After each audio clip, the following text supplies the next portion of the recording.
Joining me now to discuss, we have Mr. Oluwole Abegunde, is the Vice President, Data and Insights at Insights. Good to have you on the show, sir. Good morning.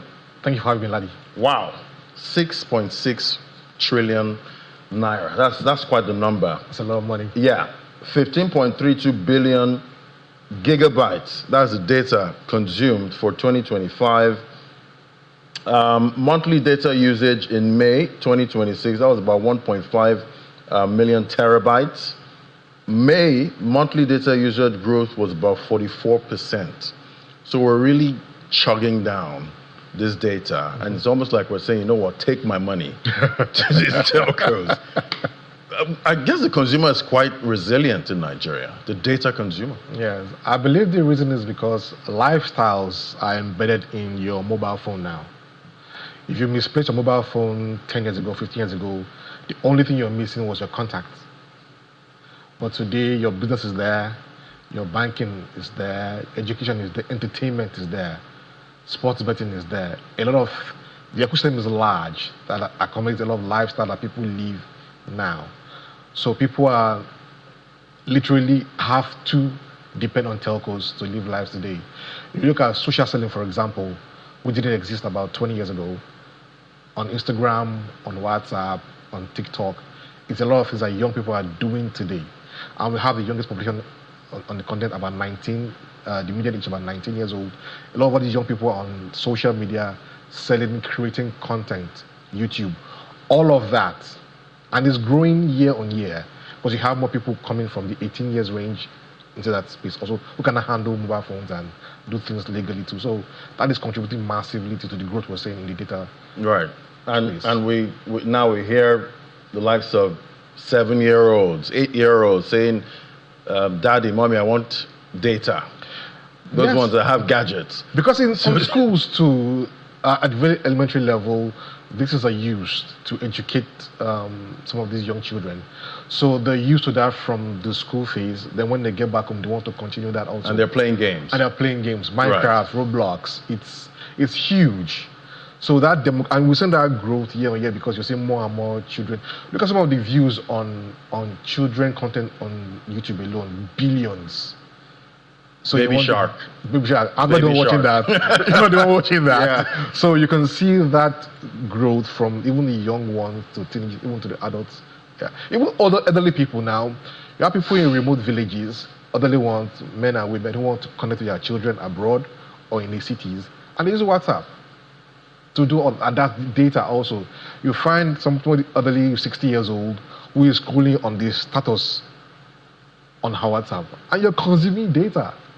You're watching 2-minute videos, 3-minute videos, and so every move you make, yes. You're consuming data. So, seeing this extraordinary growth, is it that Nigerians are consuming more data, or they're paying more for data? It's both. They're paying more because they're using more. I gave the example of social selling, for example. Now, every day you have to have your products online so your consumers or customers can see you. So somebody who is selling shoes, for example, or any kind of merch, can't afford to be off Instagram for 24 hours because that means nobody is seeing what I'm selling. Or when people try to reach out to you, you can't.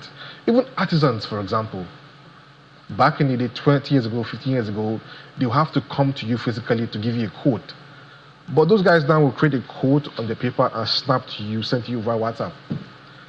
So that pool of consumers that need data for livelihood, for business, entertainment is increasing and is expanding. That pool is expanding year on year. All right, so talking about the pool, at this point, who do you think is demanding more? Individuals versus businesses? Both. Because businesses also have to transform. Across every sector, banking, telecoms, oil and gas, manufacturing, we're seeing that there's a lot of digital transformation in those environments. And that also it drives up your data usage per staff that you have. Because people are communicating more now, people are working remotely. There's a meeting you have to join, there's a Teams call, there's a Google call, there's a Zoom call that you have to attend to. That is data being burned, So, and it's across the country. There's a lot of remote working across the country now, so that's data also. So whether for business, for individuals, we're seeing that need. I think, again, like I said, it's the lifestyle change that is really driving this upward trajectory in growth for data. Right. Is there a correlation between, data consumption and economic growth? Do you think, is this leading somehow? Absolutely. I agree. Into the economy? Yes. Depending on how you check, yes. Because again, look at business, for example, now. The average business person today has a mobile phone, right? And it's trying to reach its consumers, its suppliers, everybody in that ecosystem, and what it's trying to do, or maybe a WhatsApp call. The professional who is working remotely, what is he doing? Who has a job, earning a salary, has to be on a Teams call on a Monday morning, has to reach out to his boss on something. Somebody who works for manufacturing, who works for, say, MBL, for example, on the field, has to report figures back to the HQ. Using data for that, send your emails. So, of course, and those are transactions that are tied to economic gain. So we can definitely see that side-by-side growth in economy and data usage. Data usage and consumption. All right, let's look at quality of service. We're seeing data demand rising, but I don't know if we're also seeing service quality rise. It almost seems like they might be going in opposite direction. 75 million plus subscribers were compensated for poor network service. That's a huge number. It's a huge number, yes. Huge number. The problem of QoS in Nigeria is multifaceted. And some of it, the challenges lie with the telcos. Some of it lies with the local nuances we have in our environment. And the telcos, of course, have been, and this is the warning to them anyways, that if you don't step up, more will come. So they are being forced by the regulator to ensure that they are doing what they need to do to offer quality service, whether on voice or on data. But again, you look at our local nuances and what goes through for them to offer services across communities. There are challenges there that you can't report in another report. Area boys, area thugs try to obtain people bringing diesel to a site. Yeah, if you don't pay me, you are not going. And the cell site goes down, and you and I can make a call. MTN, Airtel, Global.com, Tito, what's going on? But there's somebody within your area saying if you don't pay a tax, that diesel will not go and refill that site. So those are the challenges that they face. Then fiber cuts, which is a huge one. Somebody wants to make an estate, a road or something, or a bridge, and snipes a cable, and communities are turned off the internet because of that. So there is both sides, on the telco side and on the community side. And I think the regulator is doing a lot of work because it's not sustainable, because people need to get quality for service they are paying for.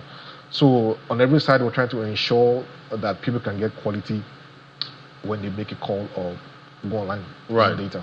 And I'm also trying to understand, how this compensation, works, because there's a part when I'm heading home, I'm on a call, driving home.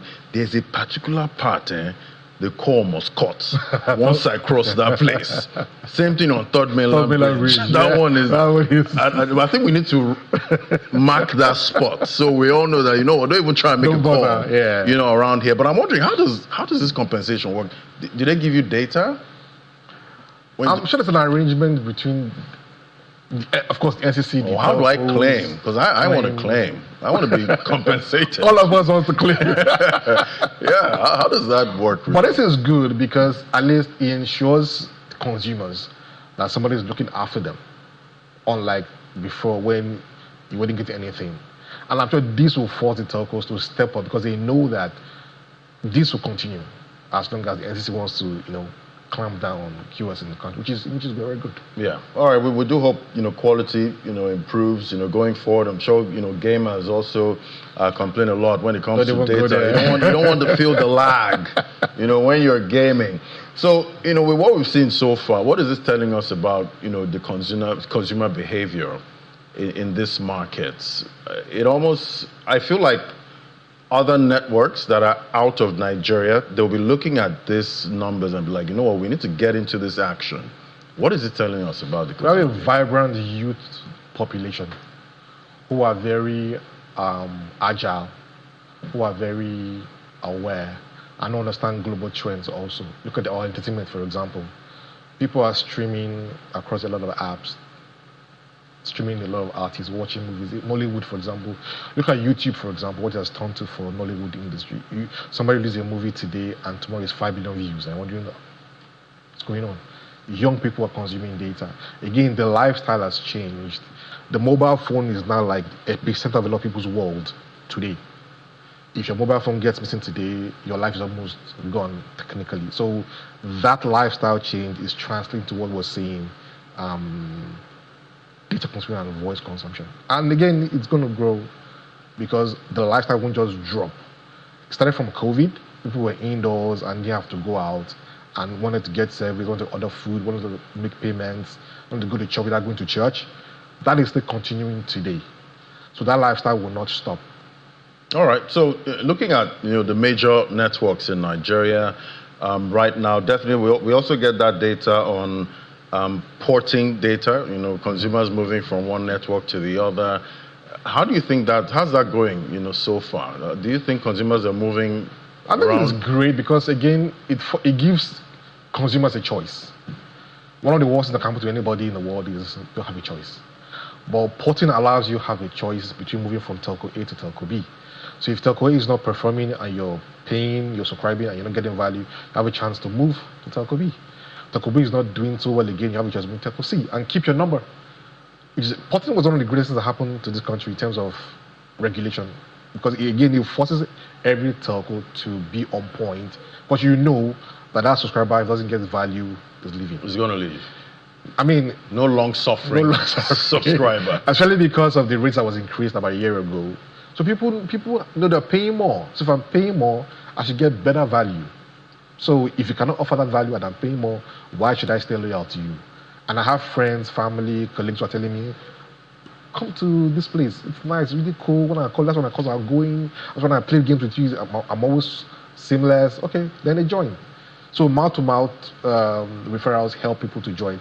But it's because there's that option to join. And largely because we're not a postpaid market. We're a prepaid market. People can have 4 SIMs, so that kind of thing. So people can move from, you don't have to cancel any contract. I'm leaving A, I don't have to cancel any contract, I'm just leaving.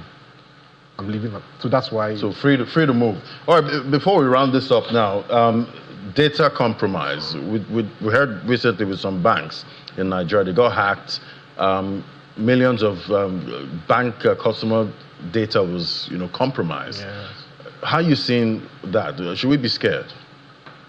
It's a global trend, so it's something that we should expect. What I would recommend that the banks and the fintech, not even only them, because it's not across just one vertical. Even oil and gas companies, manufacturing companies, because data is the new oil now, right?